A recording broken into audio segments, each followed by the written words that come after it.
Hello, everybody. Welcome to the Business and Learning Show. Hopefully I can get through this tonight without doing a lot of coughing. And why is that, Tammy? Because I have COVID. Yes. I last week my COVID test came back positive. So I'm doing well. Lots of coughing, some shortness of breath, lots of medication and asthma meds and steroids and all kinds of good stuff, but no hospitalizations. One little ER visit, and lots of prayers, and just being really blessed with not having a bad case of it, really. So yeah, it's been interesting to kind of deal with this COVID thing, and quarantine with my adult daughters. So that's been fun. Yes, being quarantined with. Yeah. I'll just move on past that. All right, guys. Well, we are streaming live on Facebook and YouTube, and so make sure you guys leave comments or questions, and we will answer them live during the show. And as always, if you want to know more about the show and to catch the replays, you can go to businessandlearning.com. So if you guys have been following me, you will see that this past week we added to the Frederick farm. And they're so cute. Yes, so we've got 2 little goats now to add to our 14 chickens, because there's this thing called chicken math. Yes, we started out with 4 and all of a sudden now it's 14 and now 2 goats. But they are the cutest little things. We've got Lucy, who's this little white Nigerian dwarf, and Fern, who she looks like a little baby deer. She looks like a little fawn. She's even got like the spots on her. So so Fern is like super, super cute. And we are bottle feeding them. So that's been fun. Getting up at 4 o'clock in the morning. Just like having another 2 babies, right? Yes, I mean, we're making bottles, warming them up in the hot water to warm them up and feed them. And but it's been really fun. Our son Carter, who is 14, actually basically did all the work, and he built their house. So that was a really great learning lesson and project for him to build this goat house and figure it all out. And so he did really well. And then my husband, our kids don't have any like playset toys, but the goat yesterday just got a seesaw. So priorities. The goats need something to play. Right, exactly. They're basically like toddlers, aren't they? I mean, they're troublemakers. They are. They've climbed inside of the chicken coop, and the older chickens basically freaked out on them and were like, "Get out of our house." So that was really fun.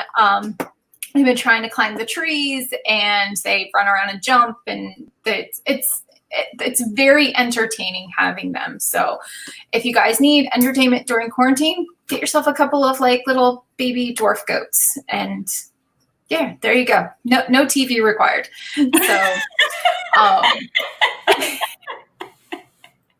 Absolutely. Oh, wow. Yes, but that is the updates on us. Yes. Lots of fun stuff. Goats and coronavirus. Yeah. So we have a really great show tonight. I am very excited. I know you're very excited about our very special guest, Amber Spears from East Fifth Avenue, to talk about everything affiliate marketing. So Elena, you want to tell us a little bit about Amber? Yes. So right here is #fangirl.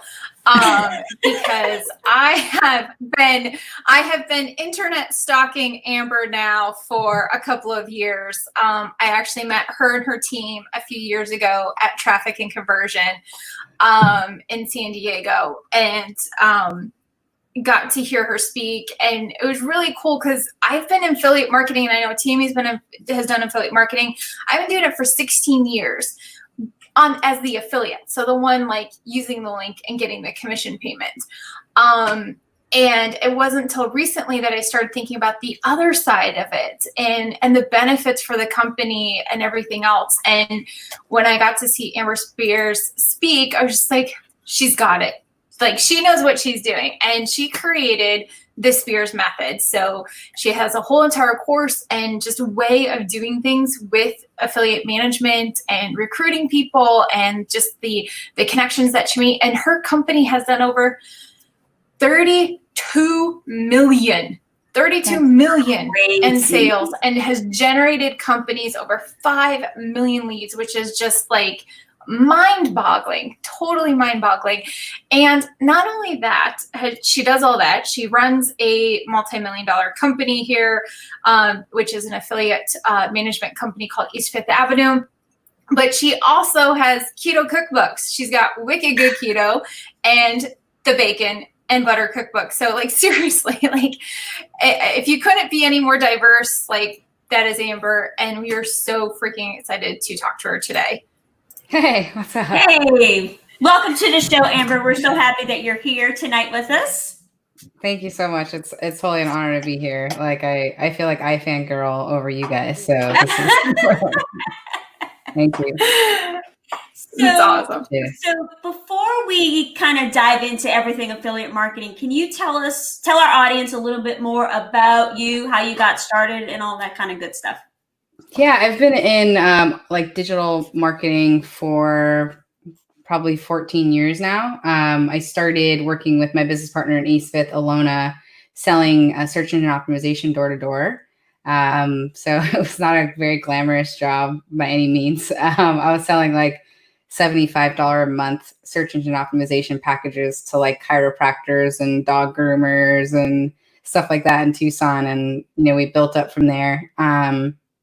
And then I got really kind of enamored with the world of direct response and copywriting and ended up taking a job with Craig Ballantyne in 2012, which was kind of like the start of my kind of internet marketing career. But, I love selling. It's like one of my favorite things to do. I think we're always selling or being sold on something.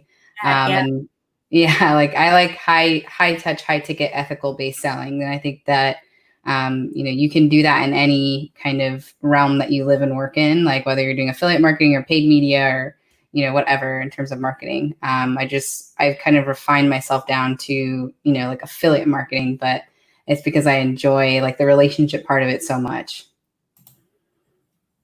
That's awesome. And you said something that's really important, that we're either being sold to or we're selling. It all comes kind of back to that. And it's amazing because creating those relationships kind of helps build off of everything else, Yeah.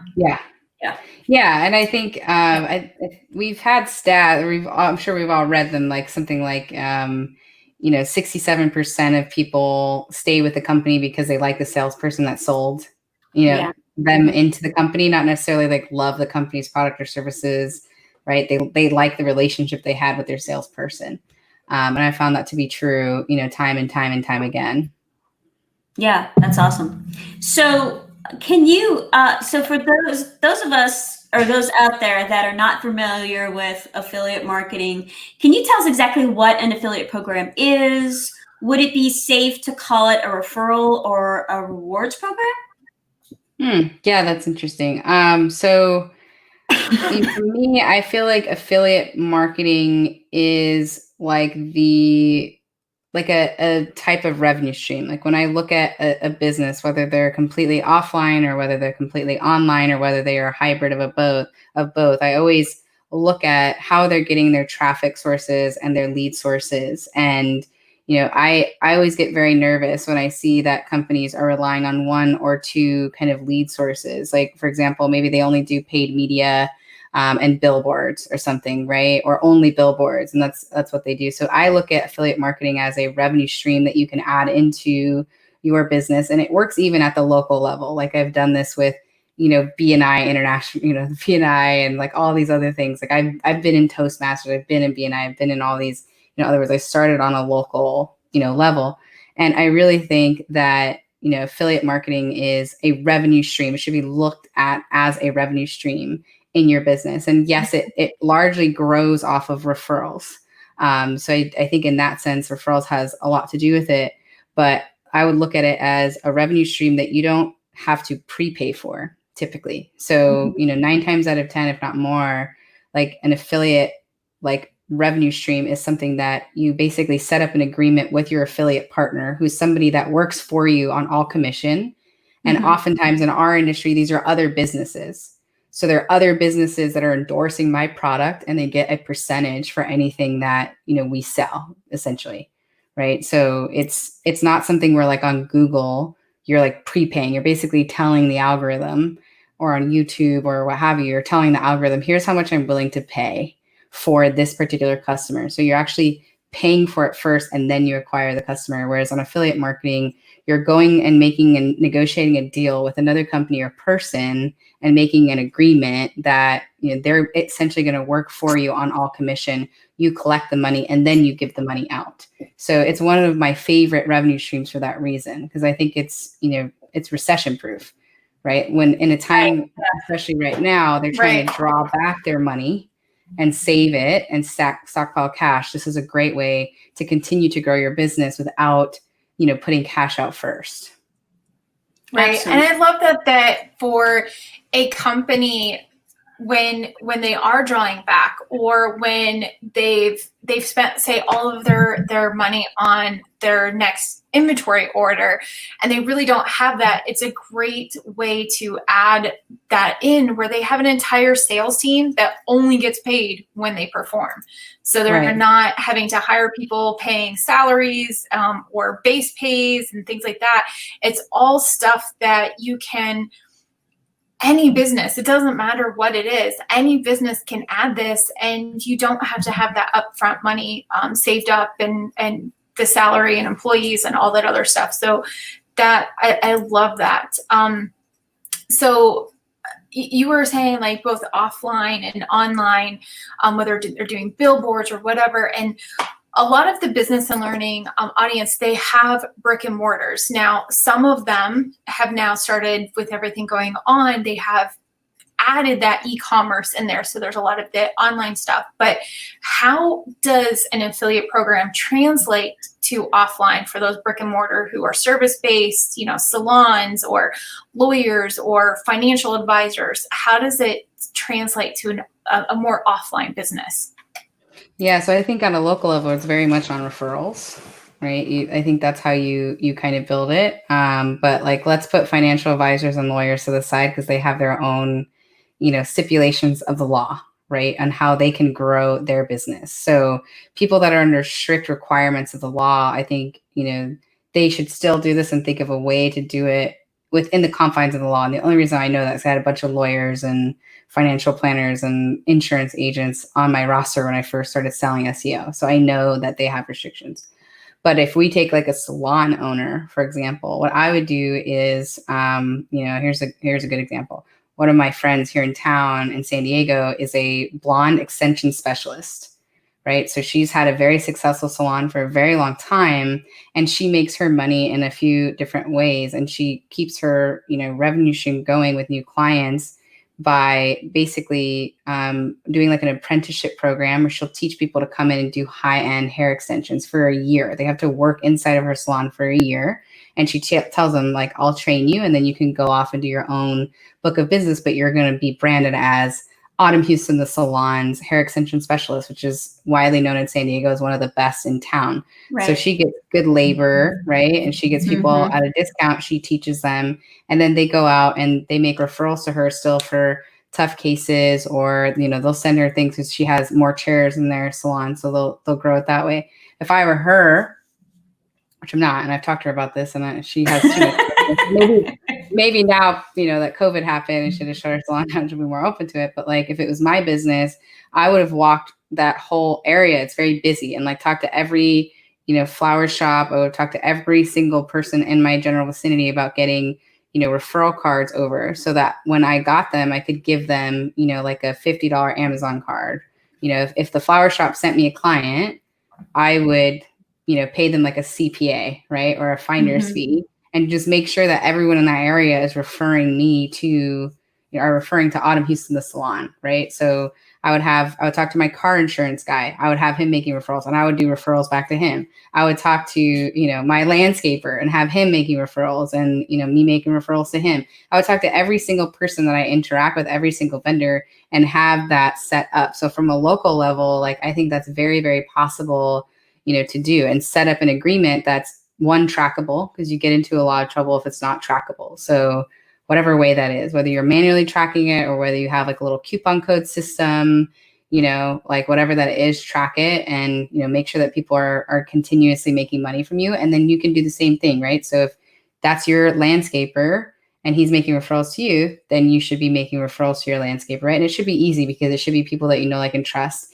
So it can be in your general vicinity. It could be from a BNI group. It could be from your own personal Rolodex. But I think that's like a really good way of kind of looking at affiliates. Like, they're affiliates of yours, right? They're referring you business. And if you're a brick and mortar on a local level, that's worked really well. I've done that with a ton of different companies. It's actually more scalable than you think it is. And so definitely look at that. If you're like somebody who is all offline now going, online, like, first you have to know that, just because you build it doesn't mean they're going to come, right? There's foot traffic. If you have a brick and mortar, like, people are going to walk by, but like, you still have a responsibility to do good marketing and be competitive with other people that have similar products and services as you, which includes how good your marketing is, how well it converts, how much you're paying affiliate partners, because I work with a lot of people that are coming offline to online, and they're like, yeah, we can give 10% on this nutraceutical. And it's like, okay, everyone else is giving 30. So, right. You have to know what's competitive. You have to know what it's a new learning curve. It's a new revenue stream that you need to learn. And I think the fastest way is you can shortcut with a company like ours that teaches you how to do affiliate marketing. There's a bunch of free resources online that are not ours. I would encourage you to like look at it and then try to figure out, like, am I competitive? Do I have something that can scale, with this? Does my marketing, convert into customers, right? And like, that's like the main thing. Like, it's different than brick and mortar, right? Like, it's harder to manipulate and harder to get traction online unless you have something really unique that people happen to be looking for, or whether you're already an established authority. There are other outliers in that. Right. So yeah, and I want to, Tammy, go ahead. I'm about to cough anyway. That's okay. You mute yourself. You have a coughing fit. I wanted to go back to one thing that you said that I think I don't want to skim over. And that was where, like, you gave the example of your lawn guy, like, where you're giving referrals to him and he's giving referrals to you. So it's not just a one-way street.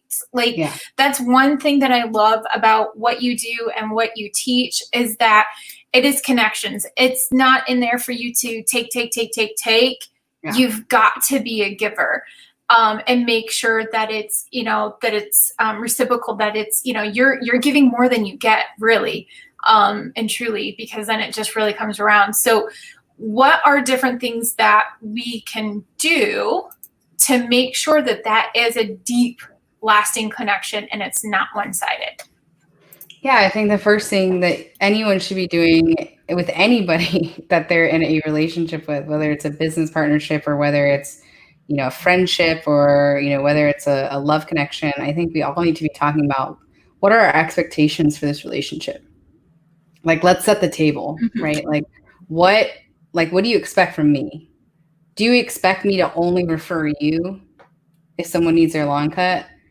Like, or is it only a house of a certain size?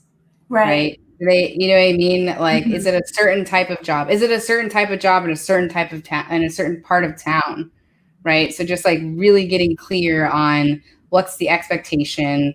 How often do we need to check in on this? Like, how much money would you be happy with a year or a month or, what have you? Like, what is your expectation of me and my time investment to make you happy? I think people are really concerned about voicing these out loud. And I think that's what gets us into trouble, because we all have expectations of other people, whether we consciously know it, unconsciously know it, whatever it is, we all do. And I think, where I see deals go wrong are when people don't talk about this up front, and also putting things in writing. I think it's just so important in a place where you can both refer to, because in my experience, the way that people, they'll feel about you this way for a long time, even if they don't remember, like if they had a bad experience with you, they're going to feel that way about you for a long time. And if you had just taken the time to write it all out and like really talked about it, like, I'll give you a good example. I was working with a client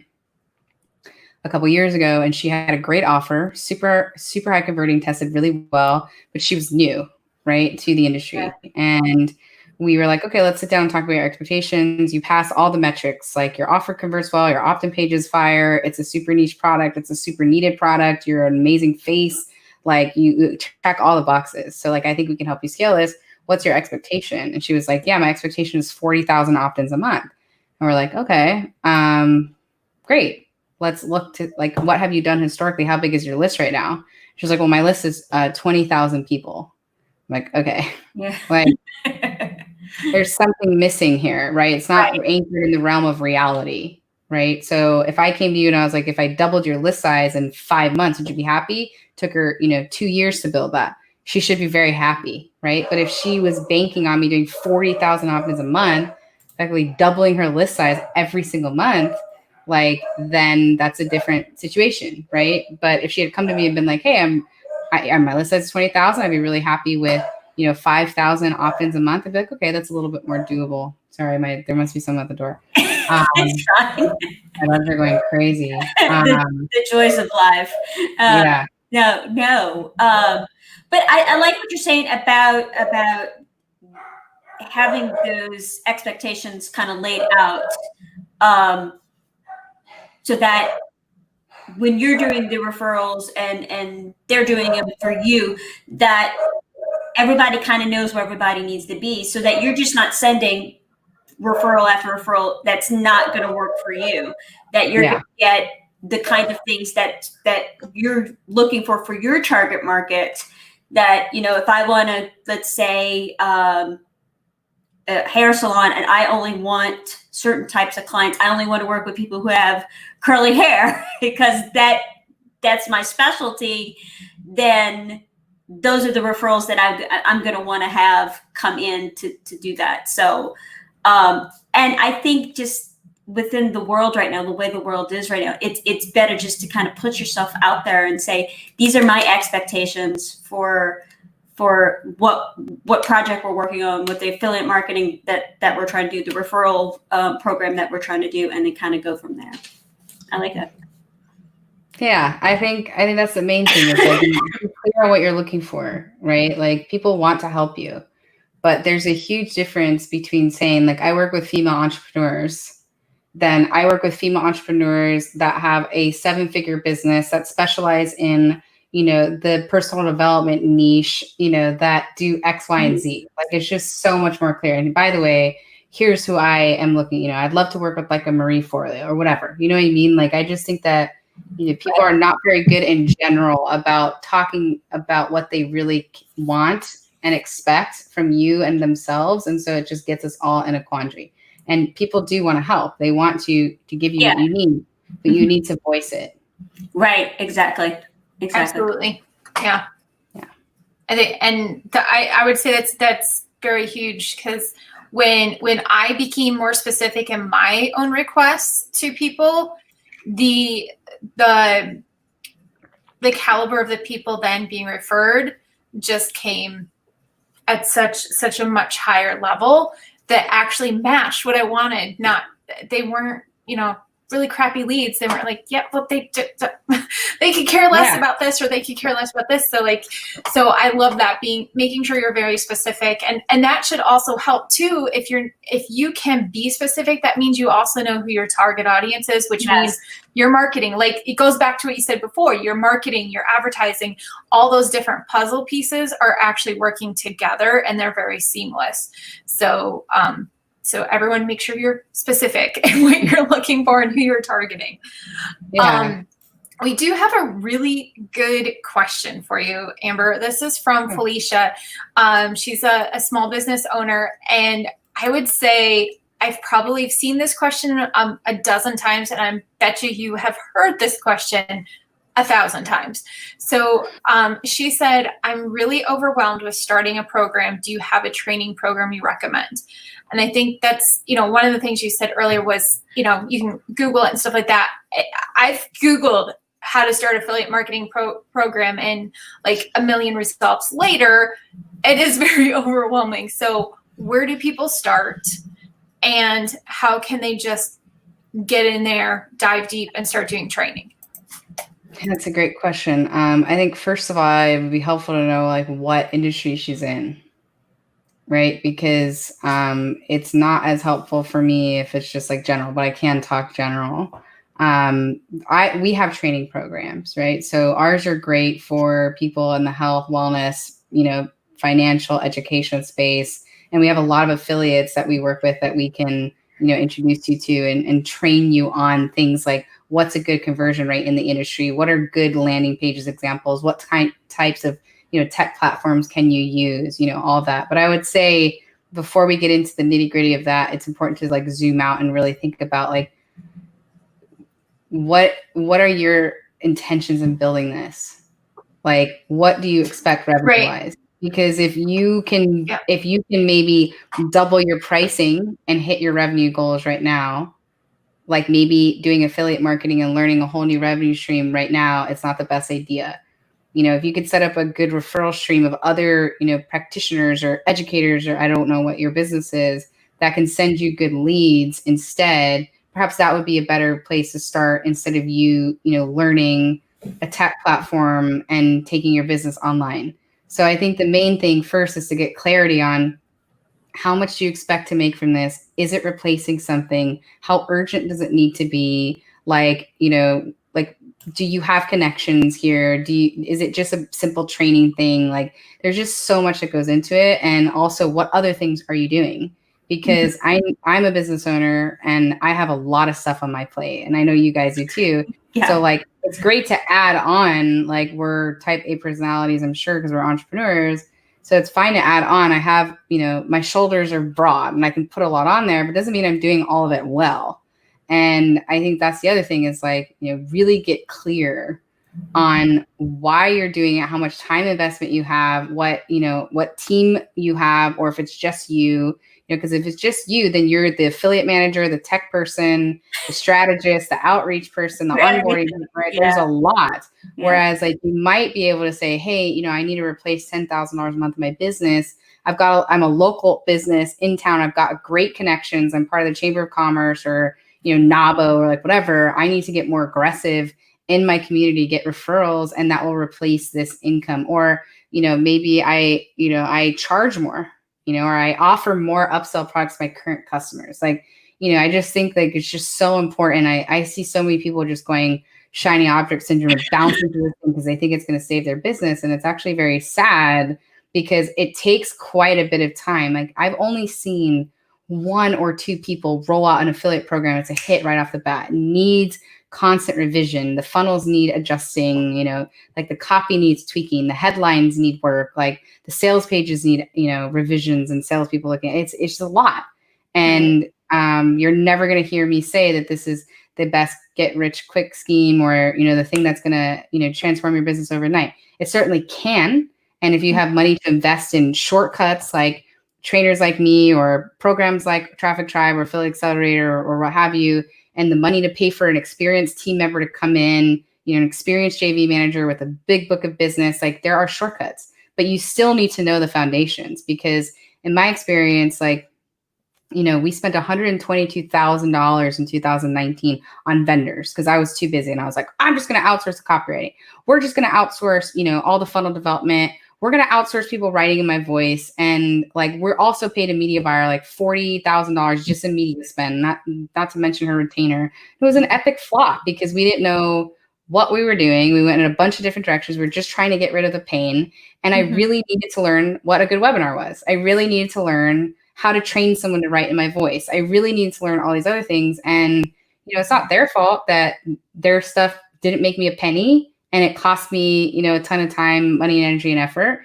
It's my fault for buying like this vendor's services without really knowing what I was paying for and what I was getting, right? Like, and I think we have an education thing here. So, you know, for this person asking, like, get clear on what you're trying to replace, why you're trying to do it, if there's any meat on the bone, so to speak, with your current business right now before you start pivoting to something else.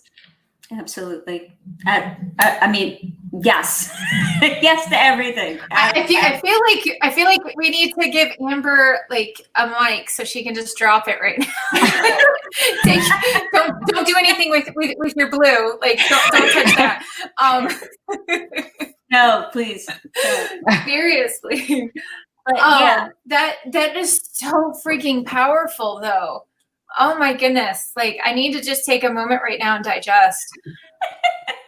Well, I think it's the antithesis of what most people will tell you on any business show. Like they have shit to sell, right? So they want to paint the dream and paint the vision. And like, I'm not a fan of that, which is why I think I'm very polarizing and why some people really like me and some people don't. And, you know, I think part of that is because I'm not going to sell you things and, you know, sell you things that you don't need or, should not do. Right. And I'm hesitant about, you know, this industry in general sometimes because it's just, you know, make $1,000 in your sleep, like do all these different things. Yes, we do make money in our sleep now. It took us 3 years to get to that point, 3 years.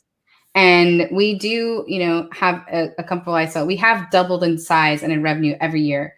But like it came at a serious cost to a lot of my relationships, to my psyche, to my health, to all these things, right? Like it comes at a serious cost. And like I have learned and pivoted and done a bunch of things. I've gone to masterminds forever and like heard all these, you know, ideas. Oh my God, we need a webinar now. You know what? Forget it. We need long-term sales.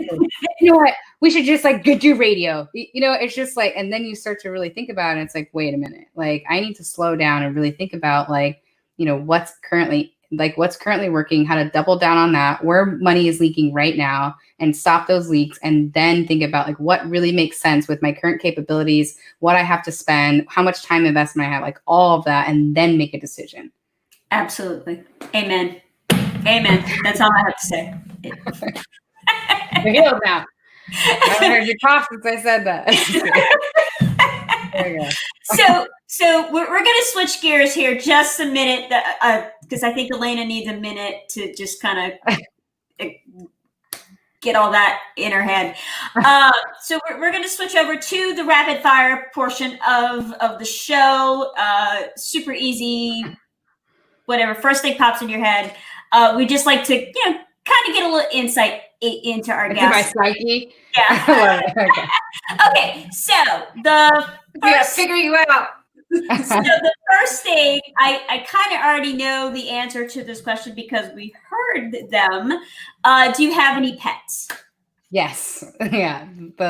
My angels on earth. I have 2 15-year-old chihuahuas, Pinkerton and Stewie. They've been with me since I was 18. That's adorable. Yeah, awesome. They're super cute. And then we have Misha, my business partner is here with me. Misha's her dog. So we have a house full of senior dogs. She's 12 and my dogs are 15. Aww, too cute. Yeah. Too cute. Yeah, I'm surprised they heard the doorbell because normally they don't hear it. They must have been right by the door. See, you're hearing. Yeah. Yeah, I'm the guard dog of the house now. Yeah, I'm like, you guys didn't hear that? Like, someone could have just walked in the house. Like, and they're earning their keep. Not anymore. They're like, no, we live in California now. We're California dogs. We just lay around in the sunshine. Give them some surfboards. That's all they need. They're chillaxing. All right. Okay, Amber. So as a child, what did you want to be when you grew up? I wanted to be a veterinarian until I realized I would only see really sick and sad dogs most of the time. So yeah, that was a no.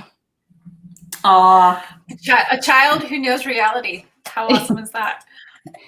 Yeah, I learned that pretty quickly. I was like, oh, this is really sad, actually. Yeah. Well, and, Yeah. and it's funny because a lot of people who I think wanted to be veterinarians, especially girls who want, I just want to take care of dogs and cats and all the other animals, and I love animals. And then you go and you actually learn what a vet actually has to do. And you're like, oh no, I don't want to do that. I know, Yeah. so No, sad. not God bless them. God bless them, but it's just so sad. Yeah. So, okay. So the next question is, have you checked anything off your bucket list? Yeah, I've checked off a lot of things off my bucket list actually. Let's see. Hot air ballooning in Sedona. We did Yacht Week in Greece for Alona's 30th.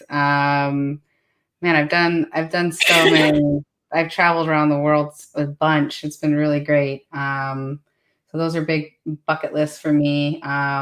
I wanted to grow a 7-figure business. We've done that. Awesome. Yeah, I bought my grandma's trailer from her last year because I wanted her to not have a mortgage. That was always big on my bucket list. And taking her on an international trip, we did that last year. We took her to Italy and Barcelona, New York, and yeah, I've been very fortunate to cross off some stuff on my bucket list. The things I haven't crossed off yet are like getting married and having kids. So those are big bucket list wishes for me for sure. Yeah. Awesome. Yeah. Awesome. I love it. Oh, I love it. So many things crossed off. Okay, so we are all about supporting small local businesses. So what is your favorite meal from a local restaurant? Ooh, my favorite meal is from a place in Solana Beach called Homestead. It's amazing, like sandwiches and stuff. But my favorite is the Homestead gluten-free waffle, like vegan waffle, and it's amazing. It's like crispy and it's got like these delicious berries on top, and they make this like vegan brown butter on top of it. Like I'm not a vegan; they're just so good. I'm gluten-free, so it's insane. I'll crave it on the weekends, and I like bake Alona like, let's go eat. And she's like, I cannot deal with you right now. Fine, I'll get you a waffle. Like, okay. And the name of that restaurant was Homestead? Okay. Homestead. Okay. Yeah. Cool. All right, so everyone need to check out Homestead and get the waffle. Awesome. Yeah. Okay. So next question. This should be a really easy one for you. What makes you smile? My animals, probably. And yeah, my friends and the beach. I just got an e-bike last week and I have been a monster on that. Like it usually takes me like, I like to swim in the ocean as much as I can. So like from my house round trip all the way up is like 45 minutes, like total. And on the e-bike, it's 20. I can just zip down, get my dip on, zip back up. And I'm loving it. Like I grin like a fool on that thing. Like I'm smiling the whole time. Like this is awesome. I love it. I love it. That's awesome. I know. Oh my goodness. Okay. Last question. So if you had one superpower, what would it be? Probably teleport. Like there's so many places that I would love to go to and like so many people I would like love to see and to just be able to teleport and be with them or, go over there and see it. I think that would be my gift. Definitely not mind reading because I do not want to know what most people are thinking. Yeah, teleporting I think would be I'm with you on that one. Yeah. I think it'd be awesome. Absolutely. Yeah. Awesome. Thoughts are better inside their head. Yeah. Just stay there. Yeah. I don't want to know theirs, and they probably really don't want to know mine either. No, same. Both ways. For sure. Right. Too funny. That's awesome. Oh my goodness. All right. So for those that want to get in touch with you, maybe find out more about East Fifth Avenue or the Traffic Tribe that you had mentioned, where can they find you? Where can they connect with you? Yeah, so our main website is eastfifthavenue.com, 5th. Nice. If you guys want, we have an affiliate toolkit. It's great if you're just starting and if you're advanced, we have the whole gamut. You can go to eastfifthavenue.com/gift. And you can download it's like a 19-page checklist. So if anyone's kind of looking to start an affiliate program or optimizing it, there's something in there for everyone. So you guys are more than welcome to download that. Awesome. Thank you so much for that. Of course. Yeah, of course. I love it. Yeah, thanks for having me on. This is super fun. Yeah. I really enjoyed it. This is, I mean, absolutely amazing. So informative. Definitely hope that everybody thinks about adding affiliate marketing as an alternate revenue stream, or at least utilize the referrals that you had mentioned. But thank you so much for being on the show today. We really appreciate it. You know, you're very busy, and we appreciate My pleasure. Oh, it's my pleasure. You ladies are busy too, so yeah, I really appreciate it. Thank you. Yes, absolutely. Yes, thank you, Amber. It was an absolute dream. I crossed something off of my bucket list to get to interview you, so super excited. So thank you so much for being here. Oh my God, it's been great having you, like in Traffic Tribe, and just like working with you. You're an absolute delight. We're lucky to have you in our community. Awesome. We love her. Oh, thank you. Amazing. Yeah. Awesome. Cool. Well, that was awesome, Tammy. Yes. I loved talking to Amber. This was so much fun. Yes. Check off my list. Yay! And I didn't stop breathing during the show, so yay. Yes, this is a good thing. Amber, yes. Amber like dropped lots of like insane nuggets, and Tammy was able to breathe and not cough the entire time. So this was absolutely amazing. And you guys you need to check out Amber Spears. She's got her Spears method, the affiliate accelerator, Traffic Tribe, which we've mentioned a couple times. Absolutely. I cannot say enough about Traffic Tribe. It has changed the way that I look at community. It has changed the way that I look at affiliate marketing. And it's really helped the companies that I work with as an affiliate manager to bring them those two-way connections that Amber was talking about. So if you want to, get more of this, check out businessandlearning.com. We will have all the show notes, all of the links that Amber talked about, all the different ways to connect with East Fifth Avenue, and also that link to get the free gift, so you can start that process of determining if getting an affiliate program for your company is the right thing to do right now, or if you need to invest somewhere else. So we definitely want to make sure that you have that. And as always, if you want to be a guest on the show, you can hit us up at support@businessandlearning.com. We would love to hear from you, any of your questions, or even just to say hi, because Tammy and I love to say hi to everyone. You do. So we love that. Absolutely. Yes, we do. All right. Well, you guys have a great week, and we're going to see you next week. We're going to have Bianca Board on, and we're going to all talk about do you really need the hustle or not? Like, for real. So if you want to know more about that, yes, you need to check in next week for Bianca Board. And if you love accents, she's from Australia. So we also get like the fun accent, because yes, Bianca is just a dream. So we will see you guys next week right here on Business and Learning. See you next week. Bye, y'all.